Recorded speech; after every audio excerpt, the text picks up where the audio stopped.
Jar Oil. The company have filling stations across the country, and our rates are relatively cheaper than anyone else across the country.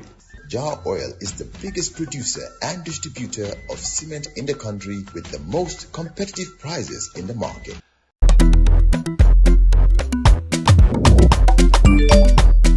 Axel jam si Wave. Yo, apply. Yo, luta do de. Luta mo nulo jël moto nga andil ma xaalis. Hello? Bisul mu fine. What? Bisul mu fine. Oh, yes! Wave Axina Gambia. Deposit and withdraw money, pay bills and buy mobile credit without fees. Transfer money wherever in the country for only 1% fee. At Wave. Bisul mu fine? Wave. Your money is yours. On Friday, the 13th of June 2025, it's coffee time with Peter Gomez on West Coast Radio, 92.1 on FM. We're also on YouTube, courtesy of Wave and Jar Oil. If you'd like to advertise on the program, get in touch with Mr. Jibril Jassi. His numbers are these: 6990-107, 787-0107, and 924-2424. I keep reminding you all the time, we only survive on revenue generated from advertising. So do advertise with us. My guest is Mr. Ousman Sanyang. He's the Director General of the National Roads Authority, NRA. I'm expecting a lot of questions from our audience this morning. Ousman, welcome to Coffee Time with Peter Gomez. Thank you very much, Peter. Thanks for having me here. I must admit I'm one of your listeners as well. Thank you. Try to find time to listen to you. Thank you. So thank you for having me here. Thank you to your staff and management. And also I'm extending the same greetings to our listeners. You may want to know, Peter, that I advertise this on my LinkedIn page, which means you will have viewers from the Middle East, where I used to work, the UK. So wherever they are today, I hope they can listen to you on YouTube or mainly YouTube, I think. And I'm saying hello to everyone listening to you, and thank you very much for having me. Fantastic. Before, the questions about the road conditions, start coming, what's it like being Director General of, the NRA? Peter, I've been there for almost about 1 year, 8 months now. Still wet behind the ears, they would say. Yeah, it is. But the thing is, this is the thing, Peter. It's just not me being there for 1 year, 8 months. I started my career here in the 80s, late 70s, early 80s. And this was, believe it or not, at the Department of Technical Services. That is what changed to NRA. So really, I've been around at that time. And when I left also, I still kept in touch. I've been coming here. So it is not it's familiar ground. And it's just changed to NRA. So, as I said, NRA being Director General or a Managing Director, they call it really. It's not Director General. It's Managing Director. Okay. Sometimes I feel like, and somebody said this to me before, you have everything that people want. That's the thing. People want roads. Most people you talk to want access to where they live. So you have what people want, but you cannot give it to everybody. So in a sum, that's what MDNRA is. So do you ever sleep at night at all? I sleep a lot. You do? Yeah. With all that, heavy weight on your shoulders? Yeah, of course I sleep. I sleep a lot. Because there is so much you can do, Peter. I think the community also can do their bit. And collectively, we can all do our bit. So it's not just NRA or government. It's everybody in it. And I'll tell you how we can do this. But yes, we cannot provide roads for everybody.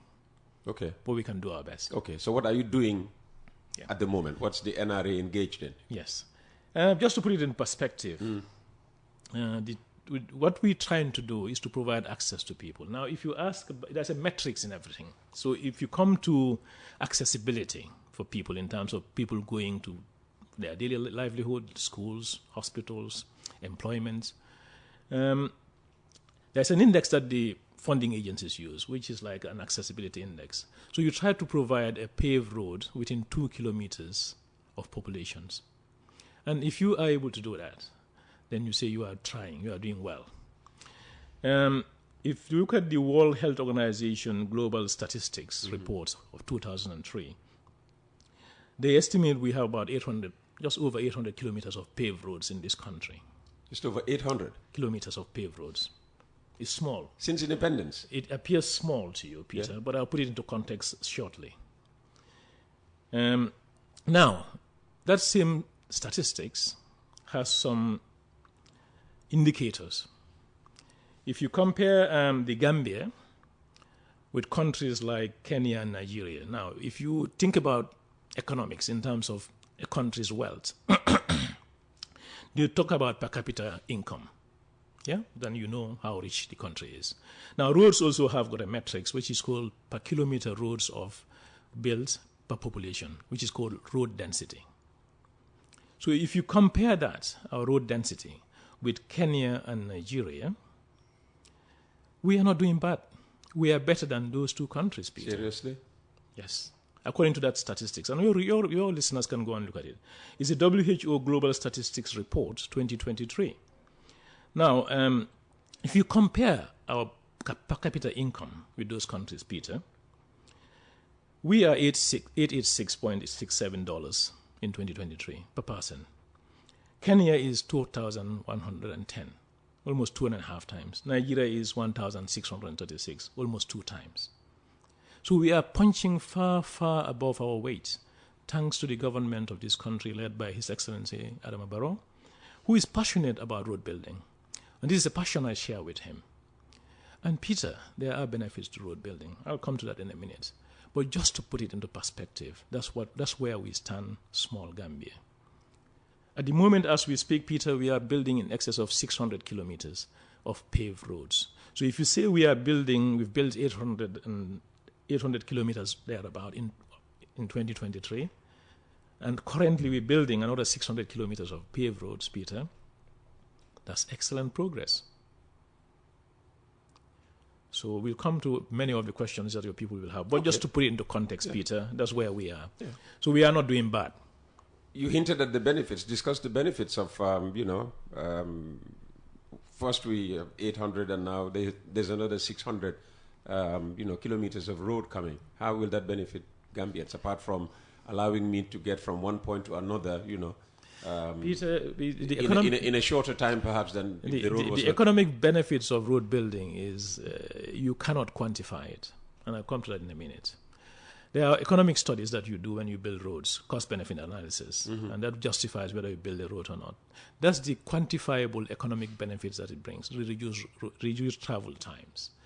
That means reduce pollution. That means reduction on your petrol, isn't it? Your maintenance. Yeah? These are all quantifiable economic activities. You see Bartil Harding now. A lot more buildings coming up, commercial buildings. Sure. Those are all going to benefit the economy. But Peter is the intangibles, things that you cannot measure. Like? And what are those? Your well-being, Peter. Today, when you close here, maybe you are 10 minutes at home. You have more time with your family. That's not quantifiable, Peter. The old lady in Basse, who wants to go to Damfa-Kunda, where there is no road at the moment. Pregnant woman, delivering on donkey carts, Peter. Those are not quantifiable. Economic measures in terms of road benefit analysis don't measure those things. So there is this unfamiliar concept of placing monetary value on people's well-being. That's not quantifiable. The benefits cannot be measured, Peter. Okay, fantastic.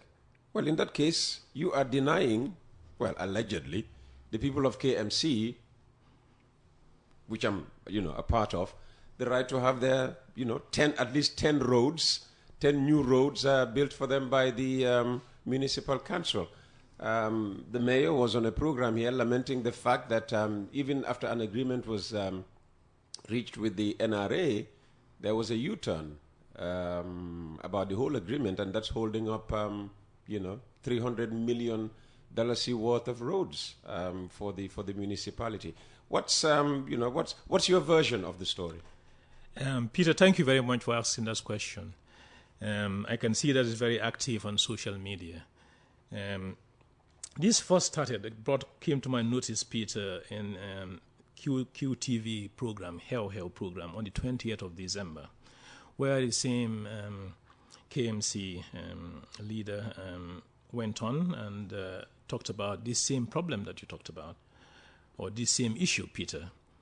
Then we had a press release to counter that on the 24th of December. This was all last year, 2024. Then he came on this very radio station, Peter, on the 28th of April.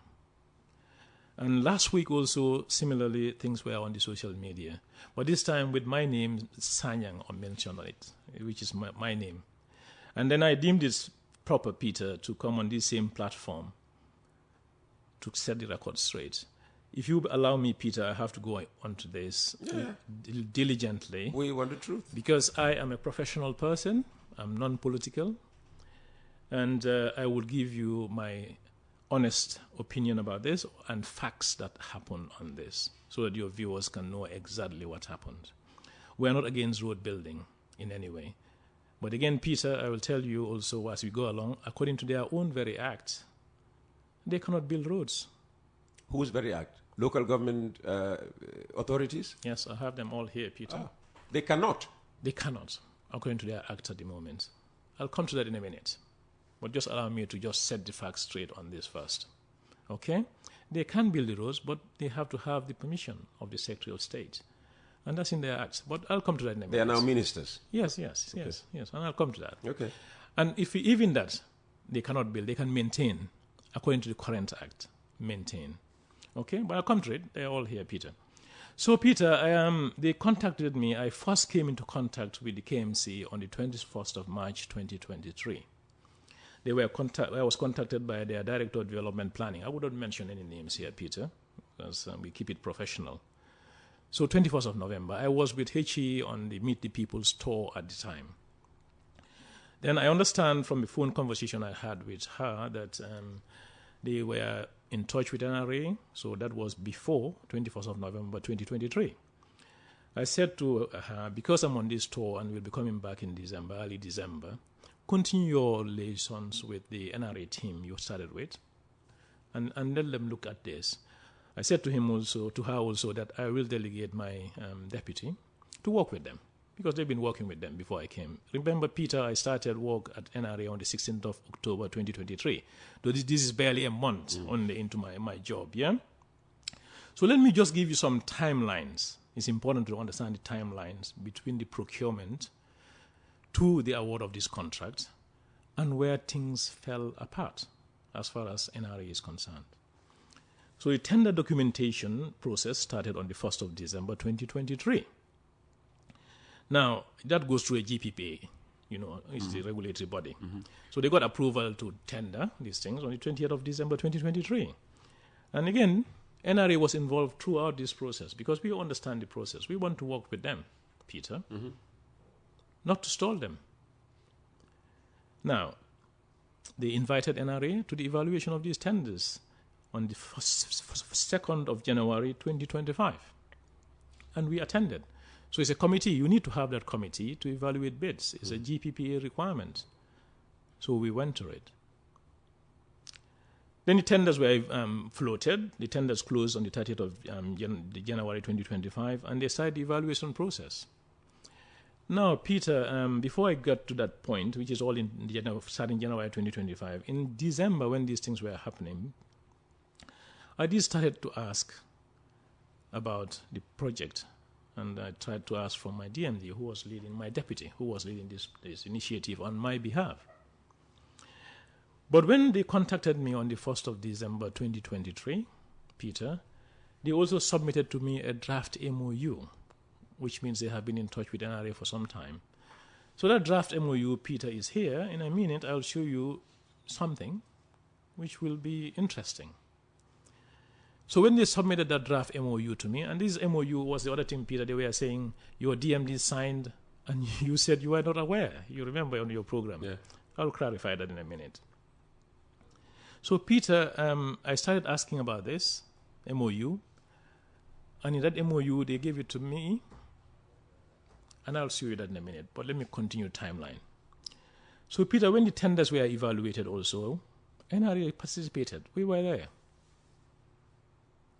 Now, when they started negotiations with the preferred tenderer, which was a Chinese company, Longian, that's where things started falling apart.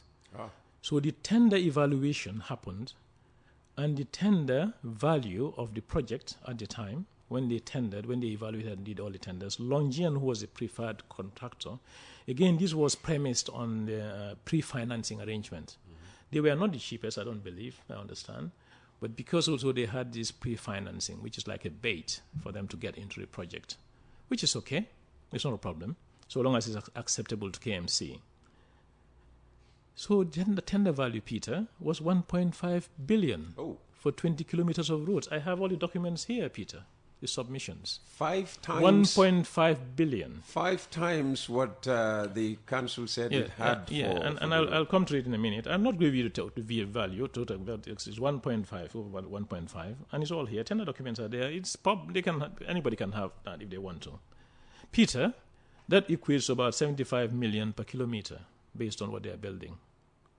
Dollars. That's about $1 million US. That's no different from the OIC kilometer roads that we are building in terms of cost, Peter. To put it into perspective. Which has been criticized as being too expensive. Yeah. But again, I'm just giving you facts. I'm just giving you facts. Yeah. I'm just giving you facts, Peter. These are all documented. People can access them. You can find it out. And if you go to KMC, they show you the original tender. We have it. So if they say they don't have it, we have it, because we are part of the evaluation team. So, Peter, this is where it is. So, because that has happened in terms of us being out of the picture since from evaluation to award, and that's quite an important stage, Peter. Pre-contract negotiations, very important, quite vital. NRA was missing. We were not there.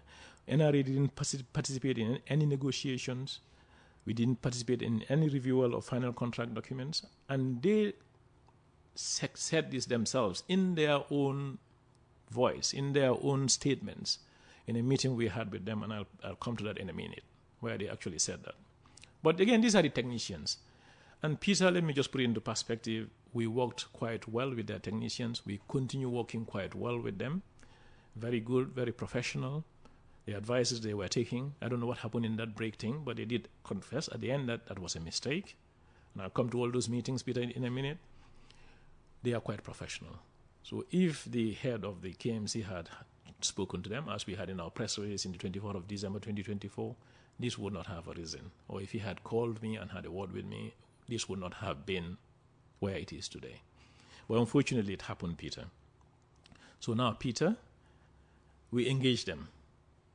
When I started having concerns about this MOU and the way things are going, this happened, Peter, somewhere around March or so. I started raising concerns about things happening, because I know they were about to award contracts and things. I said, look, I have to take control of this. I'm asking for an MOU that is, they say they've signed. I've heard about that. Peter, in our documents at the Roads Authority, that's all we have. Unfortunately, I don't know whether people are seeing me. That's all we have for KMC, nothing. Until today, I haven't seen a signed document from KMC, Peter, an MOU, okay? Until now. I engaged my deputy, because they mentioned his name, and in fact, in the recent thing that happened, media happened this week, they mentioned his name and said things that he said. But again, that is not for me to clear here, Peter. I'm pretty sure he is professional also, and he will clear these things. But what I can tell you about the memo, about the MOU, Peter, is that the MOU was on the 28th of December, around that time. That was the time I understand it was signed. I was here. I didn't go anywhere. And the reason I remember I was here, Peter, on the 28th of December, that was around Christmas, just after Christmas. I was just dressing in the morning, ready to go to work, Peter. And I had a call, MD sa office bang laka. Can you imagine? So I just rushed to my office, but there was an electrical problem, some part of my external thing. It was close to the door, and it was set on fire, actually. Ooh. Okay, not set on fire, but electrical something happened maybe. I don't know. I don't know the circumstances of the fire. Put it that way. I just saw fire happening. It was investigated. It was documented. It's with the police. Yeah, okay. It's a minor matter. But the fact is, Peter, the reason I remember this is because of that particular happening. Yes, and also on that same day, I organized a training event for my engineers on bridge design.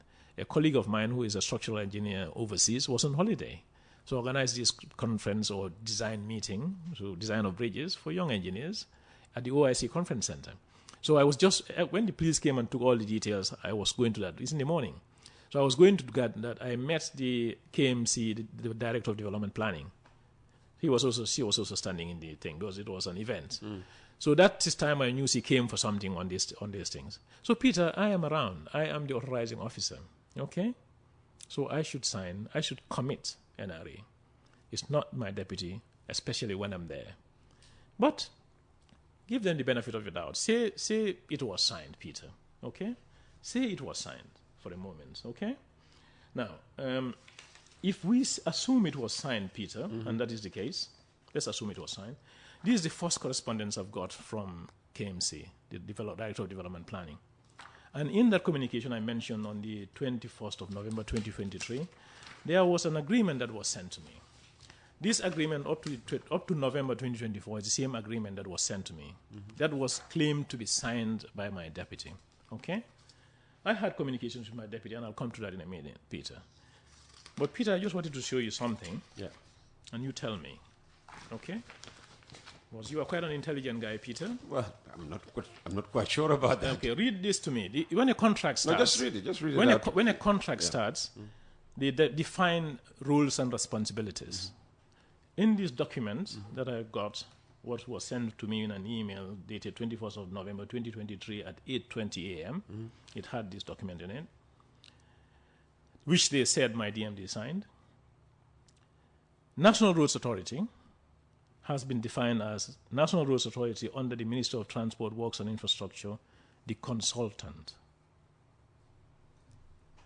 In the same document, where they expand a bit more about the role, they said the contractor is a road authority under the Ministry of Transport, Works and Infrastructure. Consultant and contractor at the same time. There you go, Peter. What are we? Would you sign this, Peter? Would they say my deputy signed? If I were you to be wearing two caps, unless I'm... You cannot. You cannot be two roles. These are two important roles on a project. It's a supervision consultant and a contractor. For you, the listeners who are listening, perhaps they know what this is. I don't need to explain it. It's quite clear. Peter, that's the problem. This is not signable. You cannot sign it because you cannot execute it with two roles. So even if they signed, Peter, this cannot be implemented. So we'll put that aside. But there again you go, Peter. I became concerned because they were well progressed. So on the March the 15th, 2024, remember now we're talking about March, fast forward, after I've been trying to find out about this project and trying to make sure everything is working okay on it, I'm getting concerned.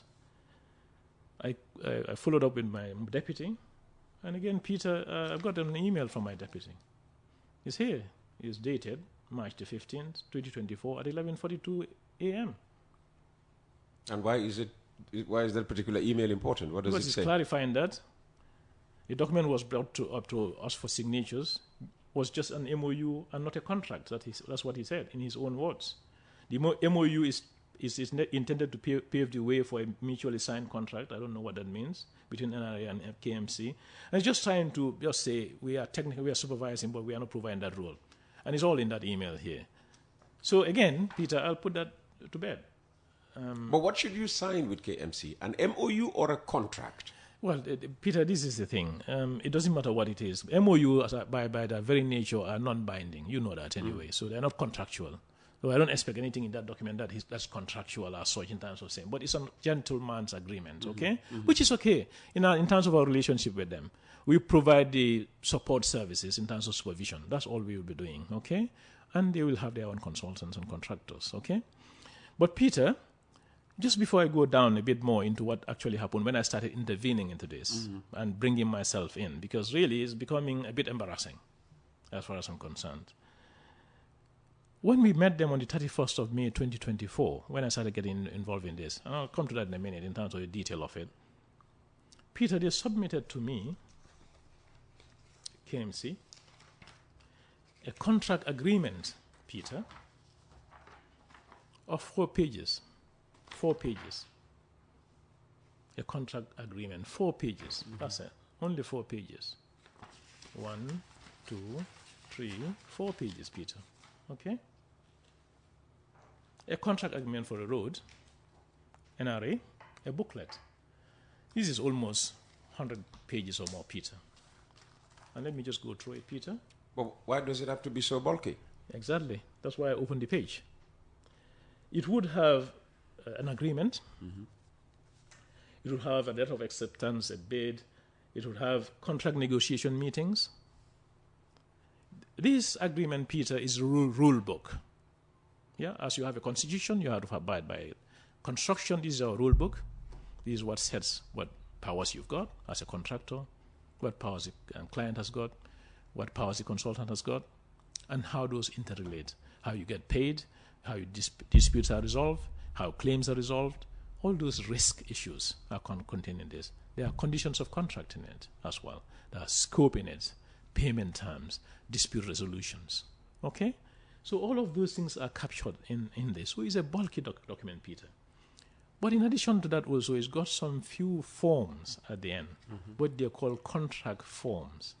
Now, some of these contract forms are quite important. Your letter of acceptance, the contract agreement, which is a simple agreement that you sign. But in addition to this, you have what they call guarantees. So this is what they call advance payment guarantee. For when contractors start, you give them a mobilization payment. It's guaranteed against default. So they pay for you to guarantee to issue that. So for you to pay them an advance payment, they guarantee that there are funds available. If they default, you call the bond. Huh?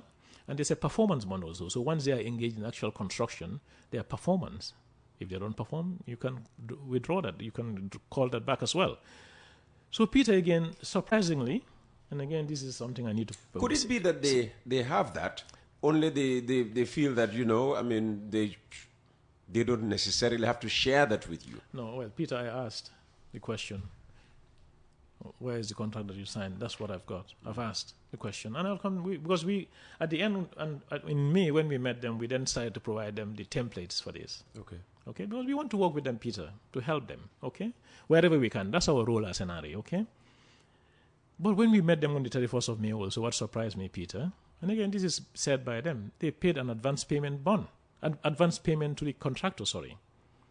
But there is no advance payment guarantee against that. Oh. So these are the problems. These are some of the issues and challenges. But then, Peter, why did I intervene? Well, I talked about my emails and correspondence trying to find out about things. I raised concerns January 5th about this thing, MOUs not being finalized. March 14th, I talked about my emails there and my concerns. And to date, as I said, no signed contract. But even if we assume it is signed, we've put it to bed because we understand that cannot be, you cannot commit that, you cannot walk to that. Then I requested urgent meetings with the KMC because I'm concerned. I want this to happen, but we need to do it properly, okay? So in the 31st of May meeting, Peter, their CEO came to the meeting. The Director of Development came to the meeting, development planning. They admitted making mistakes, okay? They agreed that we have to update that MOU. Upon my advice that they have to have a consultant, because we cannot be consultants, Peter. Simply because we are not set up to do that. And secondly, we don't have the capacity in-house because we are stretched on our own projects at the moment. Of all the 600 kilometers of roads we are building, Peter, we are consultants to only 2 of the projects, which are about 4.5 kilometers each, because they're small. But we cannot provide those services. But we can help. Be the eye for them on the consultant and the contractor. And we offered that. And we're doing that on our current projects, Peter, because of the expertise we've got as an authority. So we will provide that to them. And we did commit that to them. Okay? So we advised them to hire a consultant. Now, we agreed that we'll make amendments to these contract documents that have been signed. But I warned them that because it's signed already, it will be to the good welfare of the contractor to come back and accept that. But I said, because these are all standard things, it just helps you. It protects your institution. You cannot have a contract without those bonds and things, because then what do you rely on if the contractor fails to perform his duties and obligations under the contract? So we agreed to do all of those. And we started submitting these things to them. And again in June 2024, we sent these things to them as an email. And we sent all of these things to them. Say, look, work on these things and let's have these things. Have a consultant, and we can help you through the process with GPPA to hire a consultant. Not a problem. Yeah? Then, again, on the 24th of November, they came to see us. And they came with the National Assembly members, Jame or Bundung, is a local government council's rep on the National Assembly. Sanyang also came. He's the Infrastructure Select Committee chair, to talk to us about this thing and see how we can move forward. In that meeting, according to KM's own words, they admitted they should have come back to us after contractor was identified. And they admitted also that the signed documents are different from ours. Okay? And we agreed together. I'm just giving a summary of that. That we will update again these things. We will assist them with supervision, agree to help them with the documents updates, and we agreed dates when these things should be done. Engagements continued again at the officer level.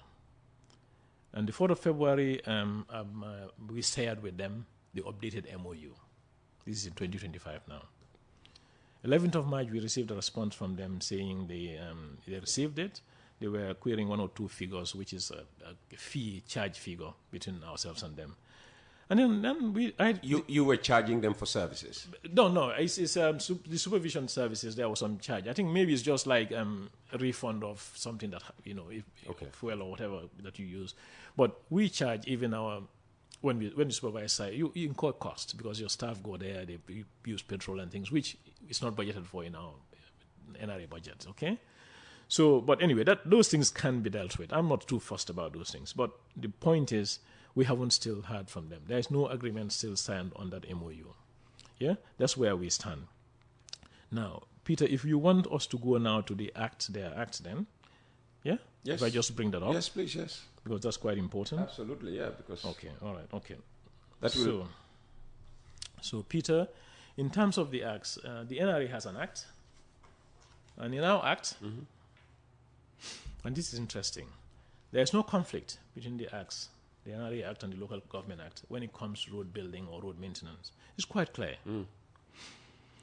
And the clause that refers to in our act is Section 16(1). Okay? And that is under delegation of our powers. Yeah? It says the authority, which is the NRA, may, with the approval of the minister, by order published in the Gazette, delegate to a local authority or any competent body or person the control, listen to this, the control, maintenance, administration, and protection of a road or part of a road. That's what 16(1) says. What does this mean? It means that the authority has powers to assign some of its responsibilities, specifically the control, maintenance, administration, protection of the road, or part of any road. And that has conditions. One, it must be approved by the minister. We cannot do that. Our powers doesn't give us to do that. It has to be approved by the Secretary of State or the minister. Okay? The authority cannot delegate its powers on its own. We cannot. The approval and consent of the minister for the time being responsible for roads and transport must first be sought and obtained. There must be an order. Okay? That has to be gazetted. Then it becomes an order that can be effected. Okay? And published in the Gazette. That's the NRA's Act. Quite clear. Black and white. Local Government Act, 2002. The local authority provides a legal framework for the administration of secondary roads at the local level. According to Section 79, secondary roads, only secondary roads, remember, that's what it's saying. And it defines what secondary roads are, because that's what these sort of legal documents do. These are roads which borders off a trunk road or highway to which the public has lawful access and which does not form part of a national road network. These are the strategic road network, okay? And it goes further under section 81, subsection 1 of the Local Government Act. A council shall establish a local roads authority of its area of jurisdiction, which shall be responsible for the upkeep and maintenance of all secondary roads. Secondary roads. They should set up a local roads authority, which some of them perhaps haven't got it yet. That's why they're relying on NRA, okay? But even they do, they will still rely on NRA. However, Section 82 makes it quite clear that this provision does not automatically take effect upon passage of the Act. It only becomes operative from a date specified by the Secretary of State. Again, you have to obtain the Secretary of State's permission, which must be formally published in the Government Gazette again. Same thing. Therefore, the two acts are quite clear. We don't have powers, they don't have powers, but we have powers to build roads and maintain. They have powers to just maintain and the things I talked to about only. Okay? But even that, it has to be approved by the Secretary of State. So this is quite clear, Peter. Okay? And let me just finish off. I'm sorry I've taken so much of your time. It's all right. But that's where we are, Peter, in terms of the KM roads. Now, when they talk about us not being cooperative with them or helping them, I don't see anything in here. Now, when they mention about demolition of road buildings and things which they say they are not into. But Peter, look, we're building roads for people, okay? When we build these roads for people, it's for people to use. Now, when you build a road in an urban environment, you must have basic design standards, Peter. The road has to be wide enough to allow two vehicles to go past each other. It must have a footway, a minimum footway. And the reason the footway is important also is, Peter, 2/3 of the journeys that we make, you and I make, mostly don't need cars. People walk or cycle or do whatever. And again, these footways provide a buffer between the road, carriageway, and people's properties. You don't want to build roads where just compounds open onto the roads, Peter. It's a hazard. We as engineers don't do that. You don't build roads to kill people. You can see that all over some of our roads, yeah? Where the road is just there and the compounds, gates are wherever. So, Peter, there are basic design standards in terms of widths and footways being provided. For me, the priority of urban roads is to give movement to people on foot, a cycle, whatever. And that's the thing, Peter. And if we cannot do that, we should not be building these roads. That's the thing. And build what you can. If your budget is telling you that you can build 2 kilometers, build 2 kilometers. A good road for people. And again, Peter, remember, those roads that you're talking about there, some of these properties don't have parking. They'll be parking on the roads.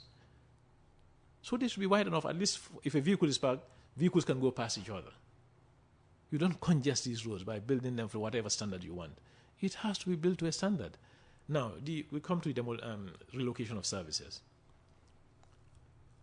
How can you build a road without thinking about it, Peter? When you and I know some of those NAWEC pipes are on the surface, you dig and you see them. You must relocate them if you want to build roads. How do you do that, Peter? Those cost money to do that.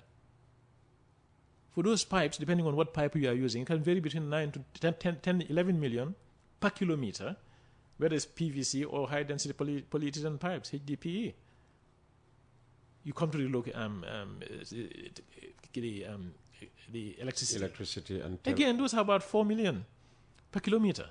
So, Peter, these have got cost. You must think about these things when building in an urban environment, and it's not specific to KMC roads only. We're doing it on our own roads. And you must involve the regulatory bodies in charge of that. So that's where we are, Peter, with KMC. I hope this throws some light on what has been happening on KMC. And again, we are always open to help, and we are open. They know that. They've got all these documents. Submit them to us, and let's work with you. But again, you cannot build these roads until you have the Secretary of State's approval. In fact, you cannot build it. You can maintain, as this Act says. So if we allow you to build it, maybe we are even going further to help you on that. Okay? That's where we are, Peter. All right. Okay, well, people will say, why waste their time if you had all this information from the very beginning? You could have told them when they approach you to say, well, it's not possible. Well, no. As I said, Peter, we were with them until all we know is 1 billion. Yeah, but it wasn't going. Why engage them in the first place if this was, something that you knew at that point in time that they were not authorized to do? Save them the time, save us all the trouble. No, Peter, put it this way. This is the thing. Yeah, you're saying that there, but as we speak now, these acts, and for us, for example, NRA Act, we are looking at it.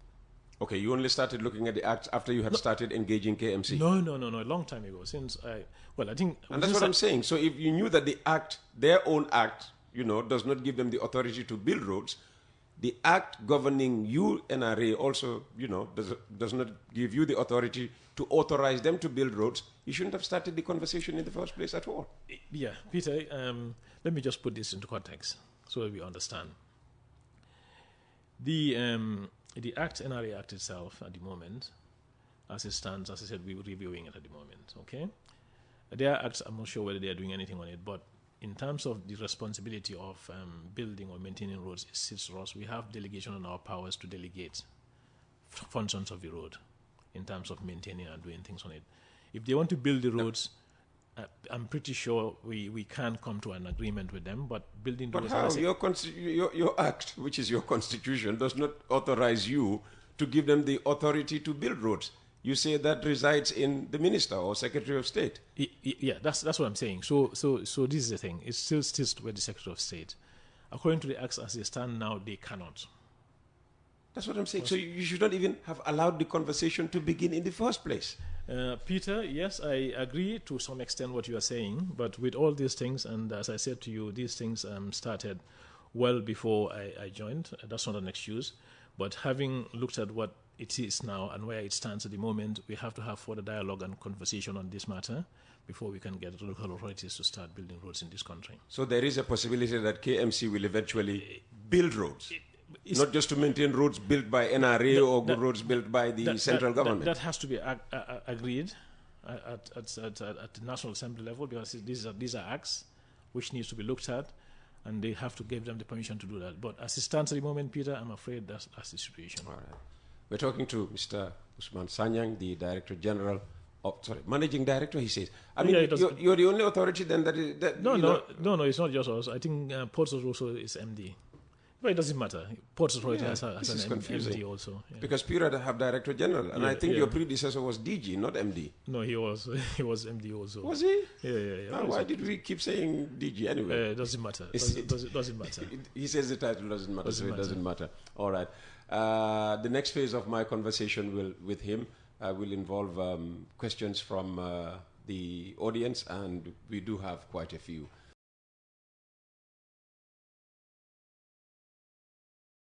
Jar Oil. The company have filling stations across the country, and our rates are relatively cheaper than anyone else across the country. Jar Oil is the biggest producer and distributor of cement in the country with the most competitive prices in the market.